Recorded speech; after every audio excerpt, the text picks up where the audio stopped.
Hey everyone, welcome to the latest installment of MSP Business School. As always, I'm Brian Doyle here to kind of chaperone and move this thing forward. We're getting ready to head out to ChannelCon, and we hope to see a lot of you out there. It's one of my favorite shows of the year because pretty much everybody goes to it. It's a great show for us to get together with a lot of our vendor partners. Certainly, we see a lot of our customers, and of course, the great people that we get to see from GTIA as well. And one of those great people has joined me today, and we're going to talk a little bit about what's upcoming at ChannelCon and a little bit about some of the cool things that are happening over at GTIA right now. So with that, I want to welcome Chris Johnson to the show today. Chris, it's great to see you. I know you and I have done this before, but it's always nice to get together, man. It is. I appreciate you having me on. It's a good time of year to be busy and planning to attend events, especially in the hottest part of the year.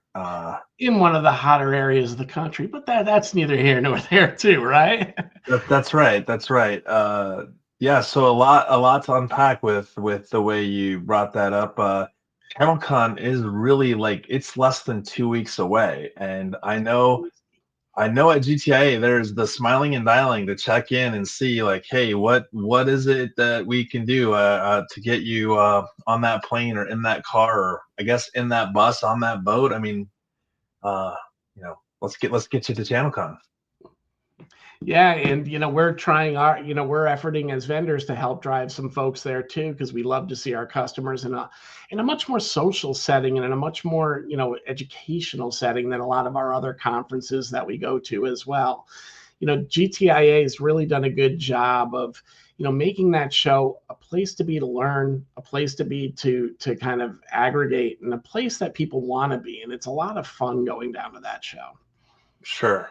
I always feel like, and I go back to the first time I went to back then it was referred to as the once upon a time it was the CompTIA breakaway, like if we go way back in time.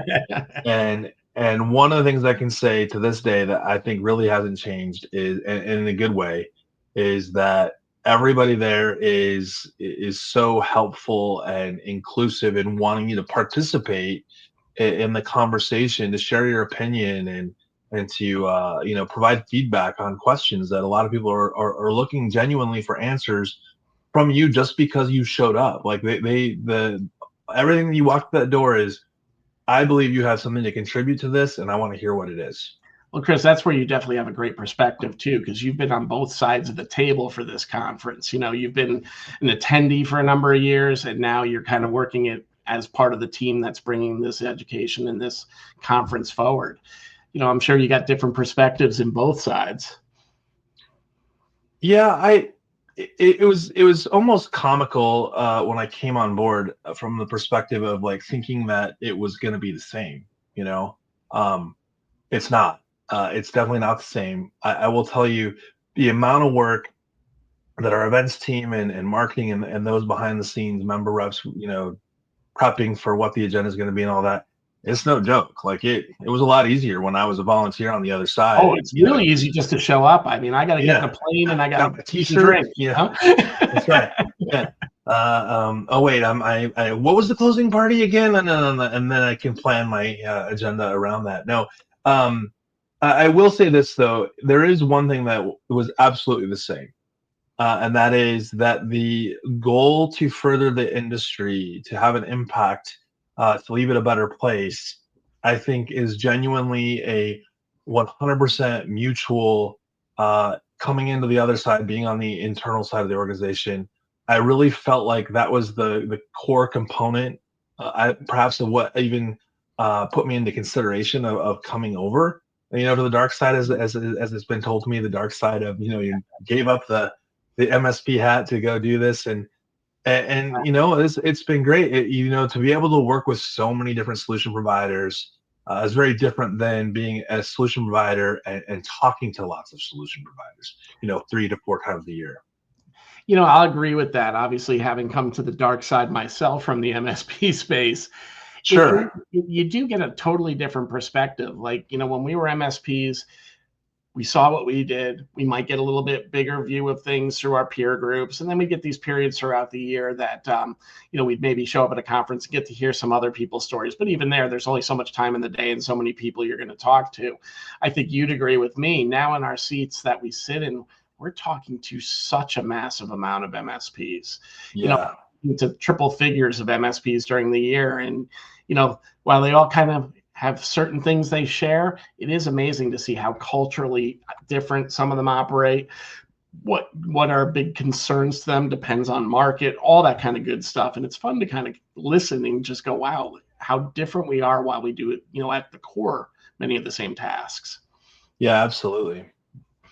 So, ChannelCon is upcoming. We certainly suggest you get out there. For those that don't know, July 29th is the opening day down in Nashville. I think it's the Grand Ole Opry Marriott, if I remember correctly. You can still register, and from what I understand, there's still rooms available. They extended the block of rooms by a week, so there's still a window. All right, so this will be releasing only a couple days after me and Chris talk, so hopefully that window is still open. Act fast. But now let's gear into a little bit more of what you're responsible about, Chris, and let's talk a little GTIA Trust Mark. The GTIA Cybersecurity Trust Mark is becoming on the tip of the tongue for so many in the solution provider space. What is this thing? How do I get involved with it? And I think one of the things that's really been humbling for my entire team is, as MSPs go through this program, their recognition of how important it is to have evidence that shows their resilience against the cybersecurity threat actors that are out there. It's one thing to say I have a policy. It's one thing to say I have this or that tool installed and it's doing its thing.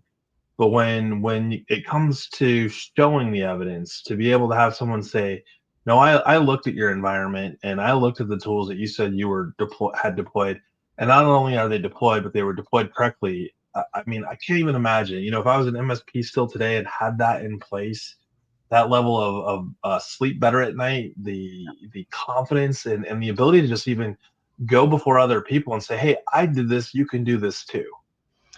No, I think there's a lot of reality to that. As somebody that, started a company that was focused on business reviews, and we were really waiting for the compliance conversation to catch up in the MSP space so we could talk more, we're definitely seeing that both the customer and the MSPs are much more versed than they were even 2 years ago about, it's not just saying you have what you have, but it's being able to show you have what you have, and the concern actually being there about being, let's say, misconfigured or less than optimally configured for a particular tool or a particular process, potentially opening up the door, because I think everybody's become more aware that cyber threats are real, even on Main Street.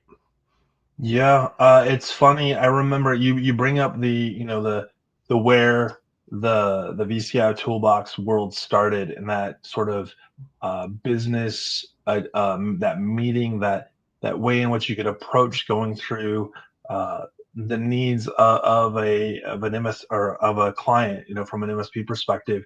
And if I think back to those early days, like, wow, you and I have known each other for a lot longer than I've been at GTIA. It's going to be close to 5 years, I think. So yeah, and I remember one of our original conversations, because it was something that I hadn't really seen before. It was the world of documentation from a meeting perspective, and obviously today we know that there are all kinds of something.ai that people run in every call that they have to allow for some of that information to be captured. But I feel like while those are great tools, they're very reactive, right? They're capturing the information that's being gathered in the heat of the moment. It's not information that's been pre-planned to use as the action items or to be what's going to get followed during that meeting. And I just remember going, wow, we've got documentation for things like the configs and for the switches and the access points, but what's tracking or capturing the evidence that we need with regards to what needs to be done or what needs to still be done? Yep. And so, in some respects, one could say that was ahead of its time, because you weren't focusing on it at the time from the standpoint of what does it mean to do this, like a risk register, or do this. You had some of those components, but like it was just done in such a way that was easy for someone without a ton of experience from project management or building out meeting workflows to just, capture what needs to be done. And the more I looked at that, the more I was like, well, why isn't everybody doing this? And I'm just curious, and I know this is your show, but I'd just love to hear why. Why was that? How did that ever enter your head? Like, people need to know what should be on the agenda for a meeting because no one's ever figured this out before. Well, again, I appreciate some of the compliments there, but the reality was it was based on experience being an MSP, right? One of my blessings in life was I owned and operated an MSP data center concern for the early part of my career that really catered to the small and early mid market. When that was acquired, I had an opportunity to go in as a hired gun and work with the enterprise space and building enterprise data center and MSP services. There you don't own the entire customer, you own point parts, but more importantly, you do a lot more reporting out. And when you start listening to what executives are looking for, bells go off very quickly. It's like they need succinct bullet point information that they can take uphill to then take action, right? They want to see cause and effect, right? I get a kick right now, Chris, and I've been on a little bit of a rant and a diatribe about it because people are talking about getting strategic with their customers like it's a brand new concept lately. Like, oh, you got to bring strategy into your business reviews. And I'm like, man, if you weren't doing cause and effect conversations and trying to understand what the effect was that your customer wanted, i.e. the outcome, what were you doing? Our term is solutions provider, right?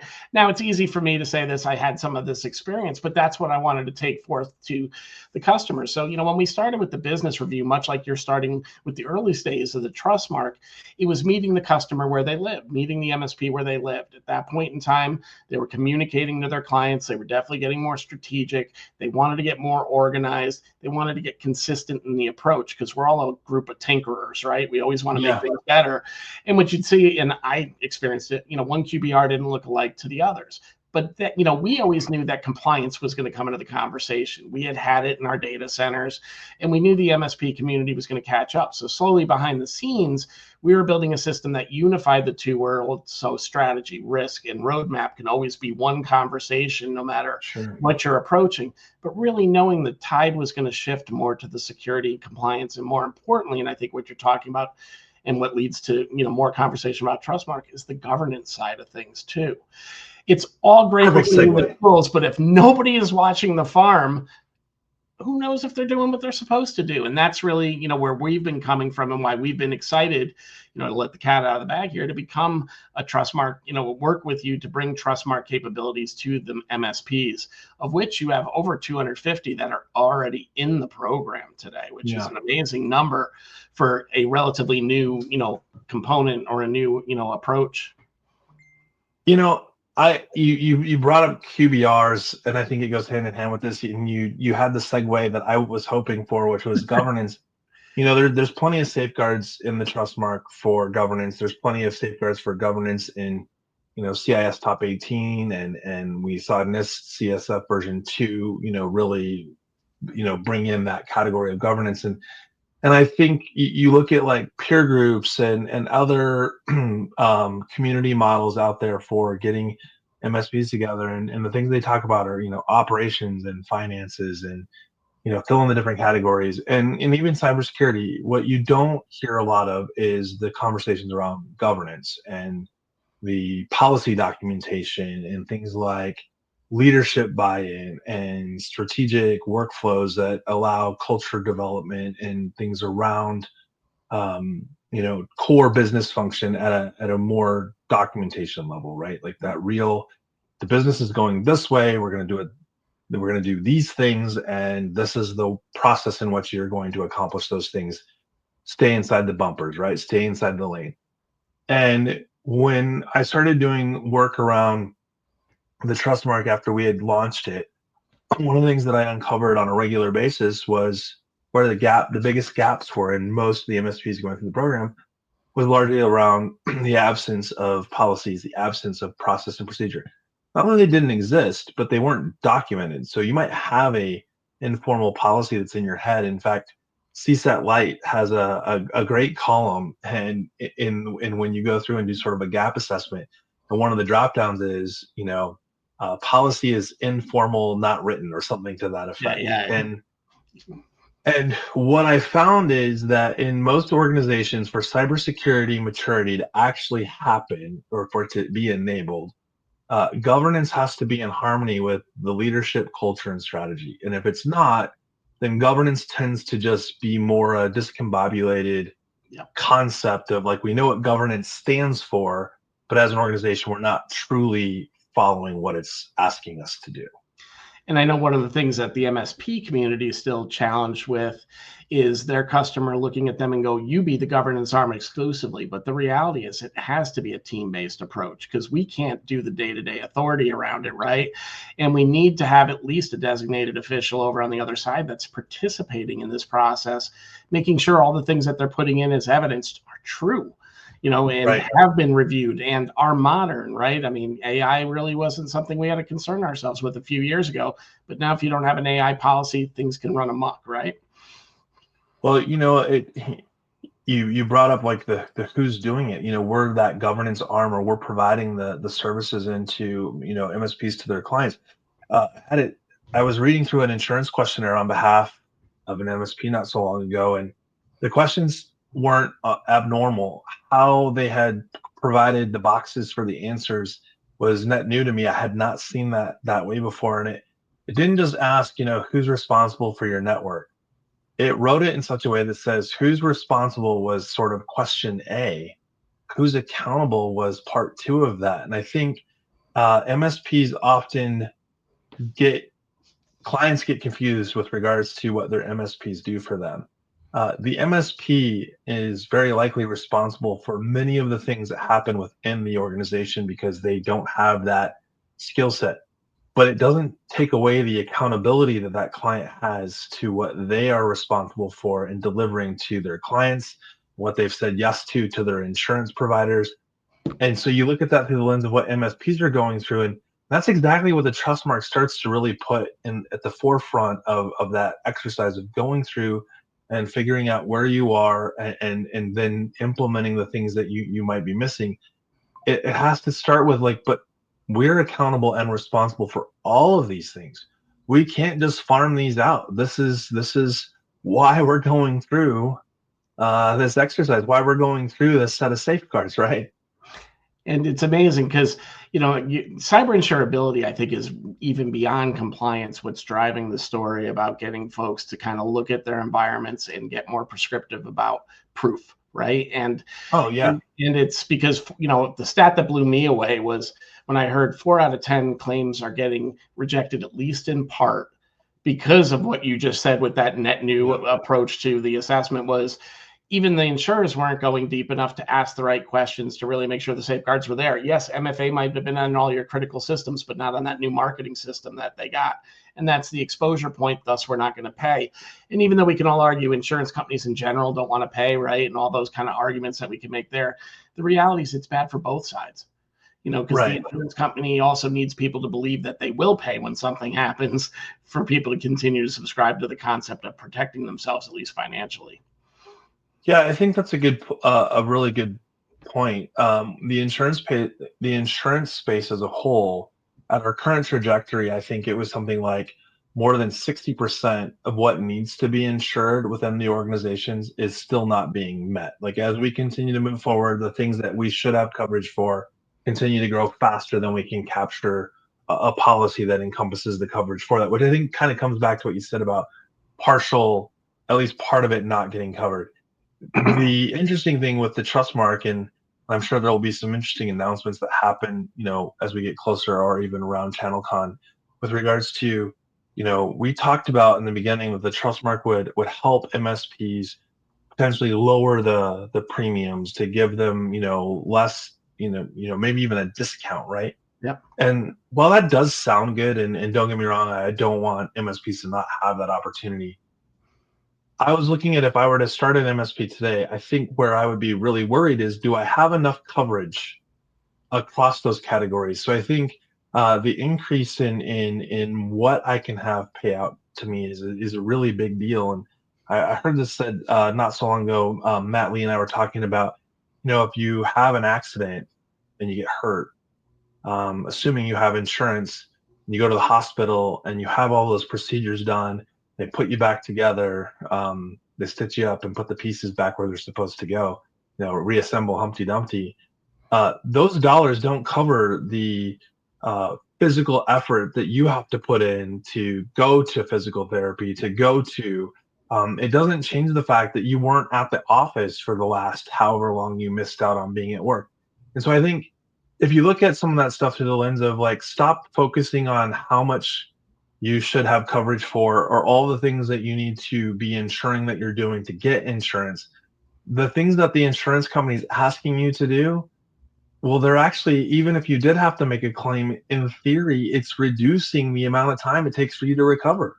Yep. And the other thing is, it's making sure that, in the same process, you're preserving your reputation, right? There's always a reputation hit when an incident happens, but the longer it goes on, the larger it's going to be. We recently had a small outage event that happened in Europe. It was a data center event. It was resolved within a few hours. We had to sit in our hands and kind of wait because it was a routing thing. But people have forgiveness if you're able to communicate and you're able to show an end date, right? And it's the same as for any type of incident that's going to happen. If you can communicate and show that you were taking the right steps, you're going to get better forgiveness. And for a lot of these MSPs, it's a really stay in business or not stay in business proposition, right? None of us are deep enough in the MSP world to really say that they can weather the storm of a major calamity and be able to continue business as usual. So going through the Trust Mark process should help them close some of the doors that could be risk for them. Yeah, the early days. So when we first launched the Trust Mark version 1, if you will, it was largely up to the MSP to sort of figure out where they needed to go. Like, yes, you can join our cyber success calls. You can, check out our knowledge forums and get some help that way, policy templates, that kind of thing.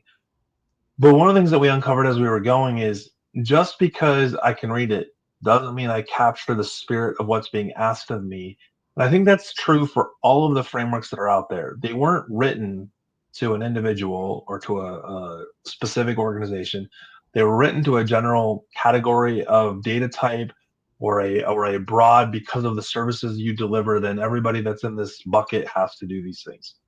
And what we found, and Miles Jobson has been a huge help to make this a reality, and Matt Lee and some others, is to create prompts that go with a safeguard.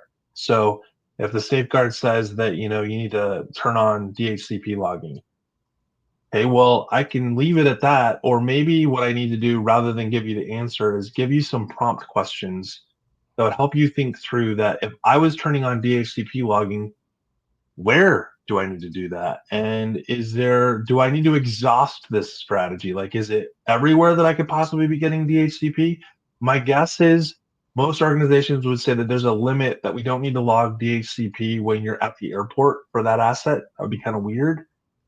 You're probably not doing any DHCP logging with like hotspots, but maybe you are. And I think that's kind of where we went, was like, we were trying too hard to just let them self-interpret the safeguard, which obviously, on a success call, you'll share, and others look at how maybe to interpret the safeguard.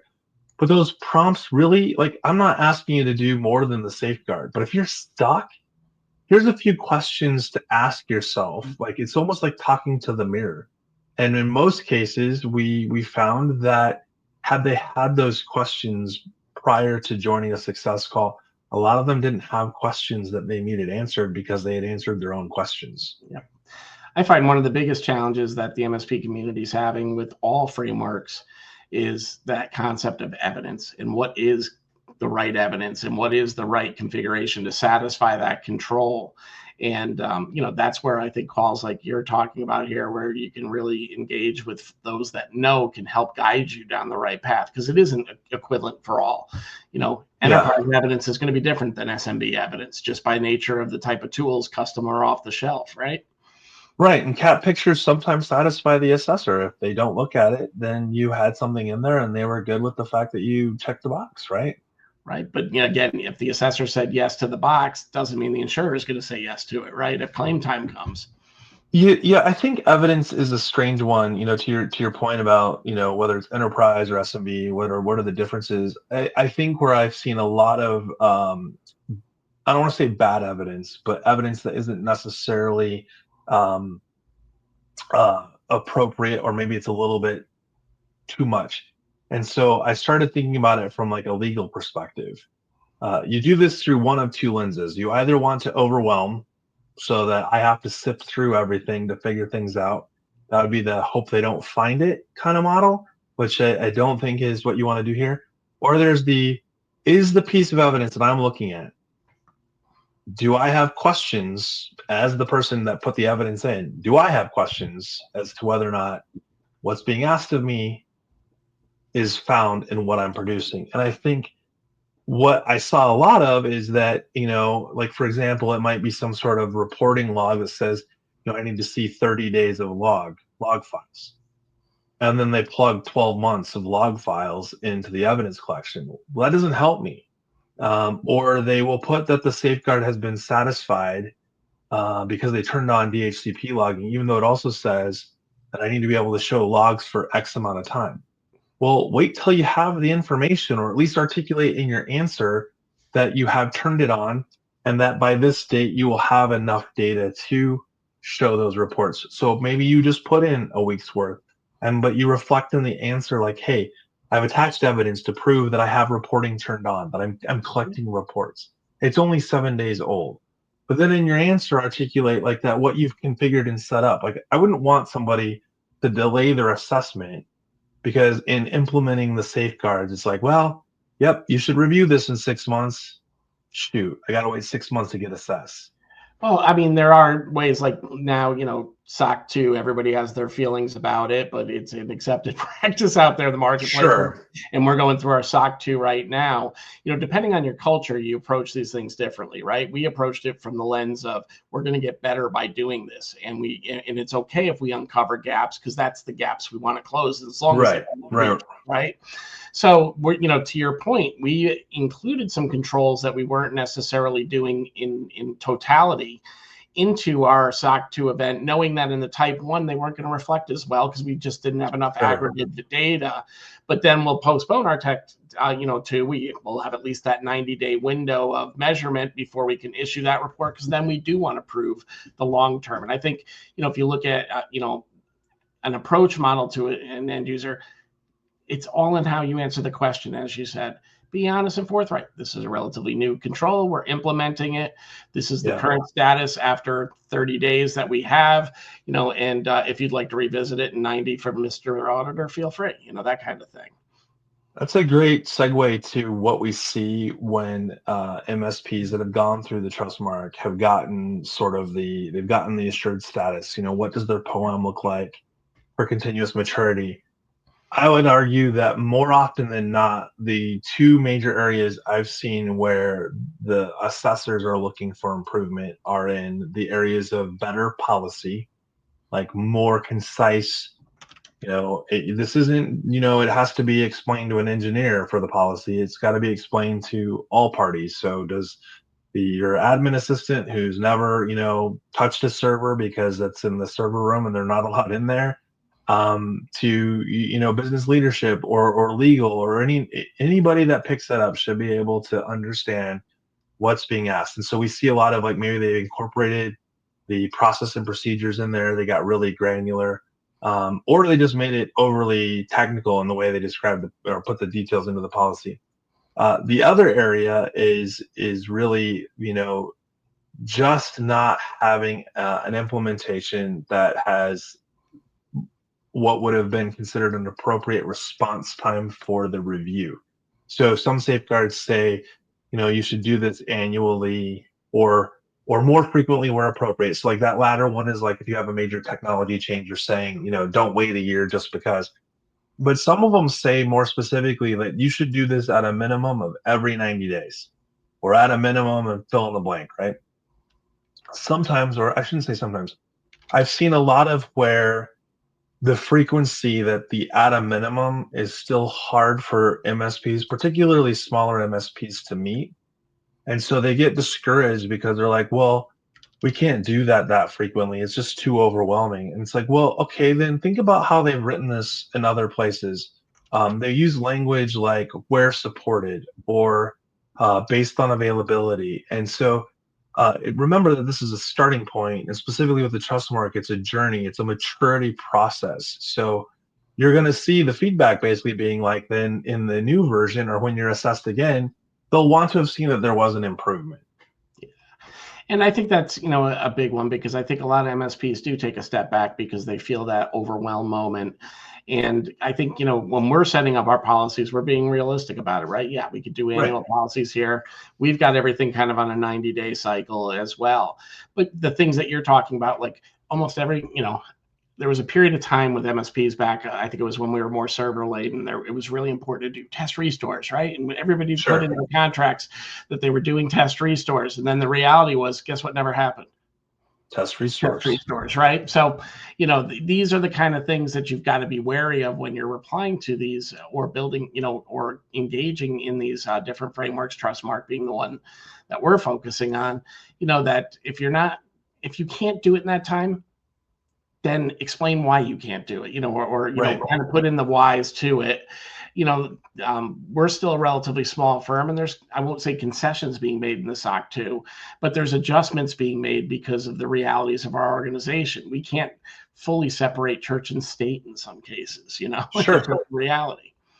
Well, there's also the volume game. So we talked about manage the frequency and, improve your policies, but the volume game factors into this too. And I talked to an MSP the other day that used to, during their staff leadership sort of retreat that they do on an annual basis, that they would then look at all of their policies.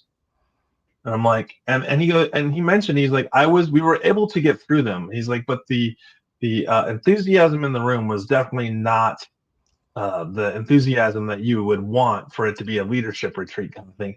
And so, and I've seen this from other MSPs that are really getting it. And it's like, maybe asset inventory is a category that you address on Q1. And in that is policies for asset inventory. And you're looking at things like DHCP logs or some other things. It doesn't have to be like you do when you get it done, you then put it on between Thanksgiving and Christmas, that's when we're going to do the review.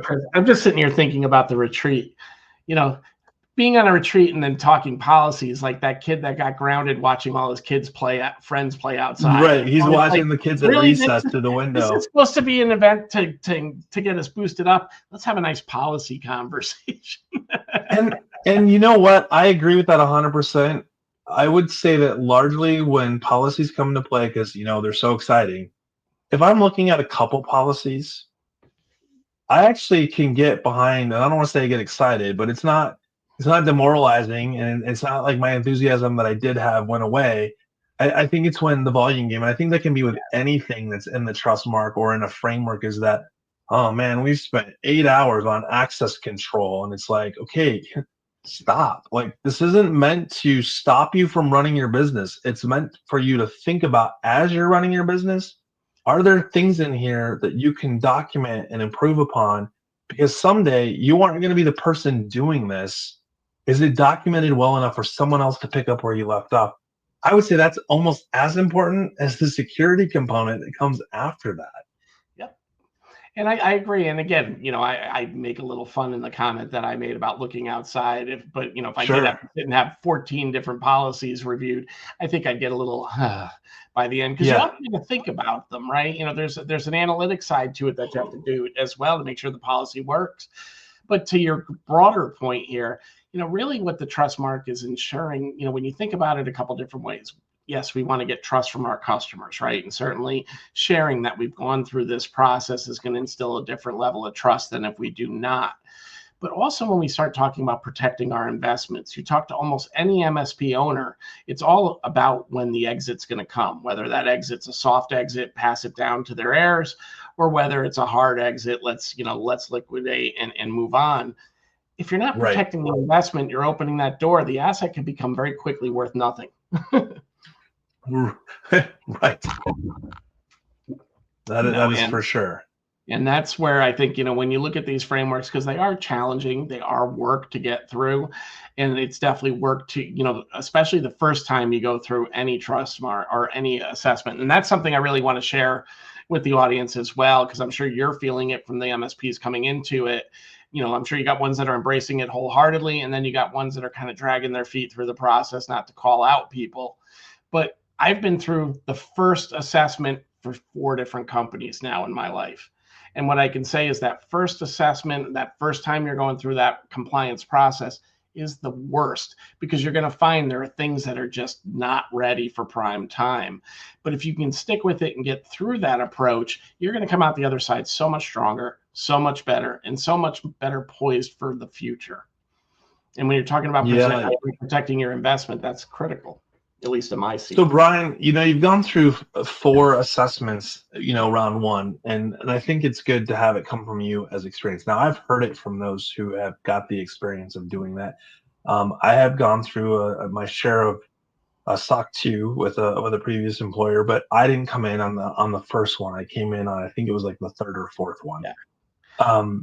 One of the things that we talk about with regards to the trust mark and the asks that we get from MSPs that are preparing for it is, well, what does the assessment look like? What can I expect in that process? And I can give the high level of like, well, there's a kickoff call. They look through their stuff and then they give you feedback and you give responses and blah, blah, blah. And then this is what the steps look like. I can give you the path. Articulate for them, because I can't create this, which is, this is what's going to happen to you during the assessment. Yep. So I'll take a step back first and say, even before you just go through what's available, you got to say to yourself, what am I going to need when I decide to engage? Because you don't want to engage on that first one until you've got your ducks in a row, or it's going to be a really arduous, experience for both sides, both you and your auditor. And what I mean by that is, like, let's take this from my experiences in the past running multiple data centers that went through our initial audits as we brought them online. We made sure that we were building to a set of controls up front. So whether you want to take something as simple as the CIS or the NIST 2.0, get something out there. So as you're looking at building your business, you've got a framework of security operations that you're going to work to. Cybersecurity programs as a whole are meant to guide your business. Forget about the audits, forget about the marketing angles, all that kind of stuff that comes with. It's how are you going to better protect your environment? So what we did is I'm going to fast forward to VCIO Toolbox, but no, this was based on the things I experienced along the way. From day one, we said, look, when it was 2 guys in a garage, so to speak, it was, we're going to be building towards CIS. And we started mapping our process and building policies around CIS at that time, which was still in 7, I think. But that started setting the foundation, which then prepared us for the moment that we wanted to engage deeper. So when an MSP says, what should I expect? My first step would be, go review the controls and just see if you've got any outward gaps, like things you're not even doing at all, right? You don't have, let's get, I'll get super primitive. You don't have an asset inventory list, or you don't have an acceptable use policy. Get those things engaged first before you even start embarking on the assessment, and do a self-assessment internally and go, all right, now I think I've got, pretty much everything I need to go into the formal assessment process. And now make sure you've got the time for data to be collected, as we referred to earlier. And now you can and then engage your auditor and, anybody that, whatever resources you need, whether that's, CMMC, those kind of things, then engage those people to be a part of it, because you've done the heavy legwork. You've made sure it's there. And now it's working with them to get the evidence that they require, because different auditors ask for different things. And making sure that you can look at your evidence. I would even say, when you're ready, give yourself another 3 months.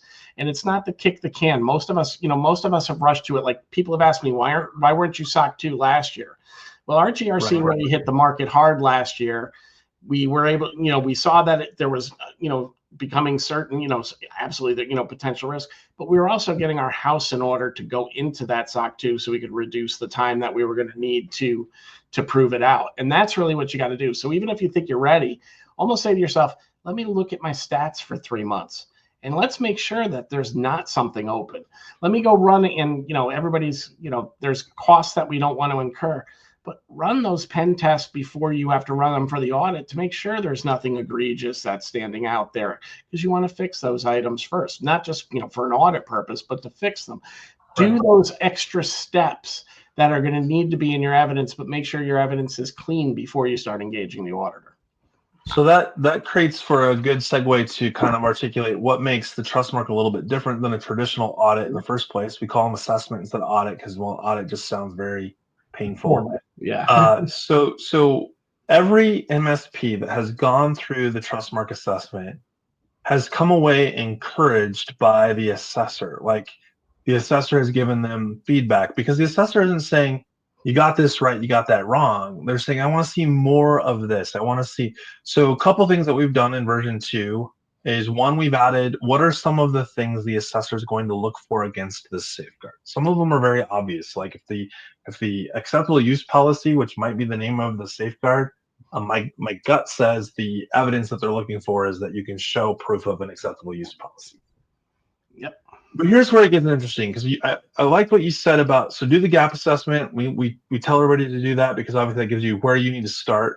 I would say that for us, if you're working through the Trustmark process and you think you're ready, the couple areas that I can tell you that we would give you some encouragement to go back to, the trenches would be, make sure that you've put an answer down for all of the safeguards. I didn't say implement them all, but you've got an answer for them all. So an answer might be, we haven't implemented this. It is on our roadmap to get done, blah, blah, blah, fill in the blank.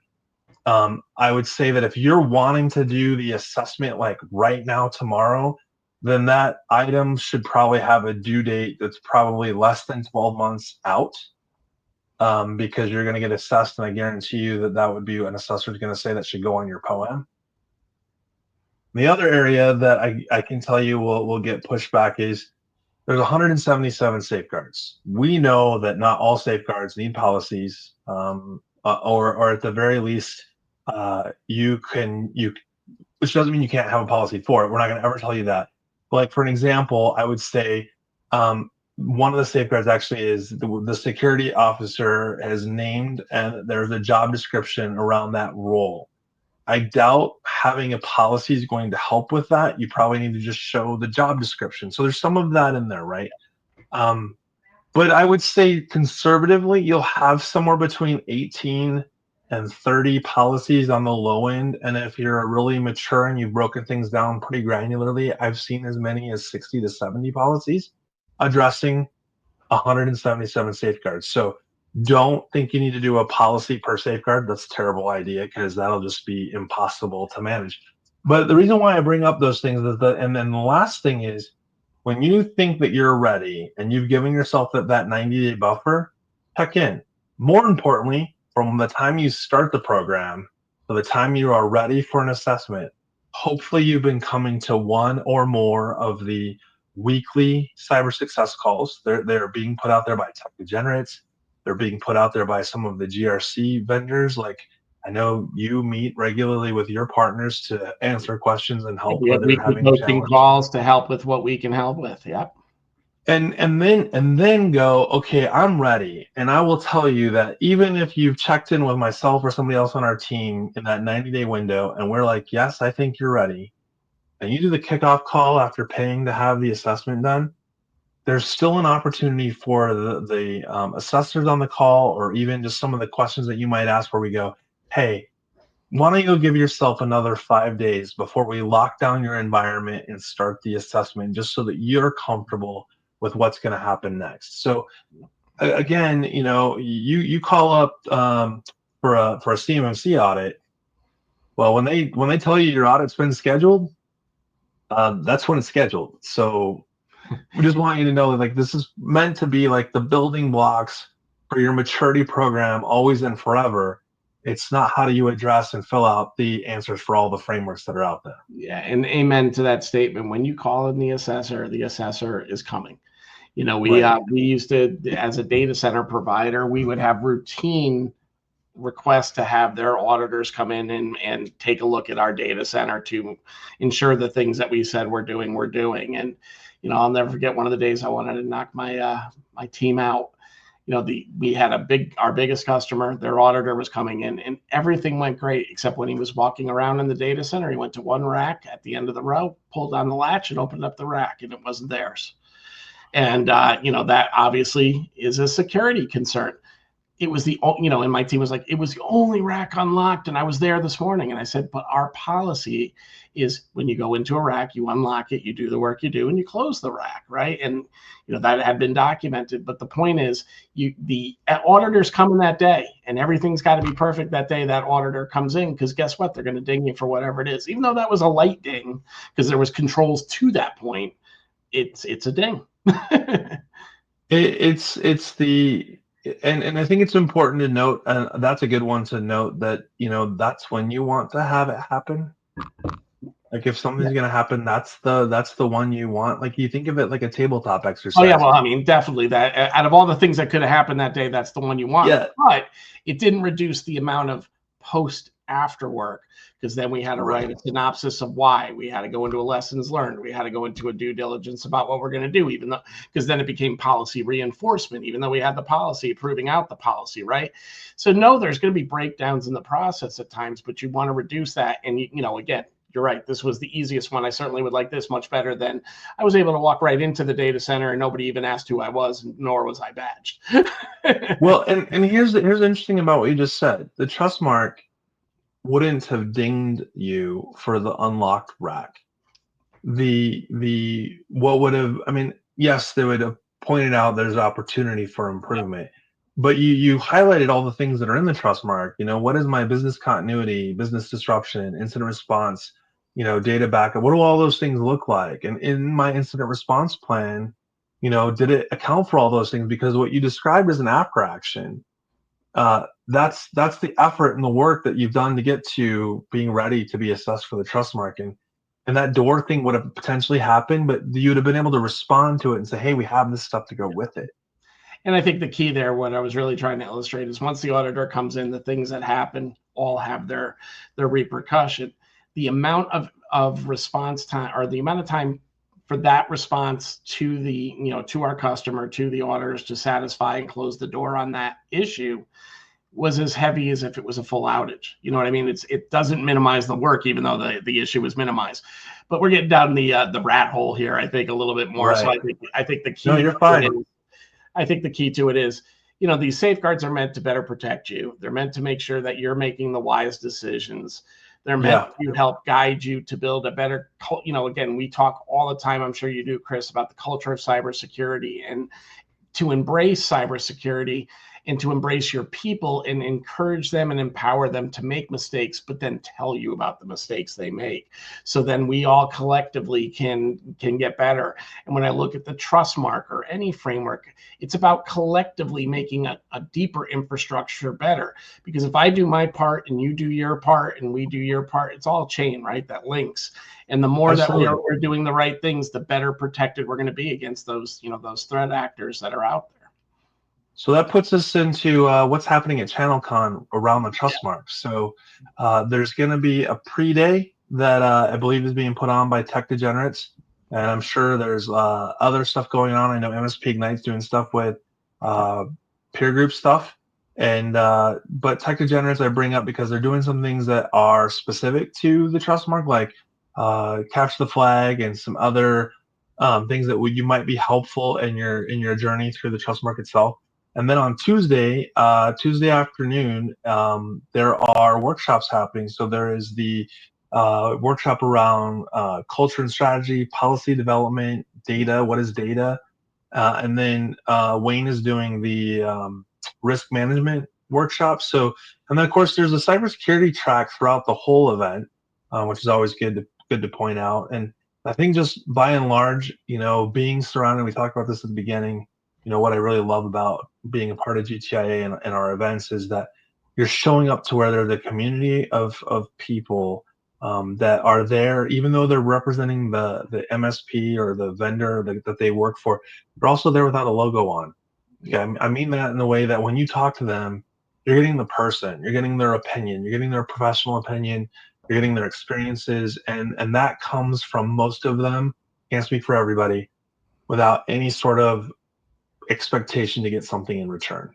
Our industry is filled with go-givers, but to your point, this show tends to be one where every vendor, because most of them are there, where every MSP kind of all puts their guard down and says, we're collectively working together for the betterment of this industry at large, right? And, you know, again, I think most of us have the servant hat from our MSP days and are out there to share experiences. It's why I do this podcast. It's why you do yours, Chris, right? To share the things that we get to hear and we get to know by virtue of seeing more people than some of the MSPs working on their own can.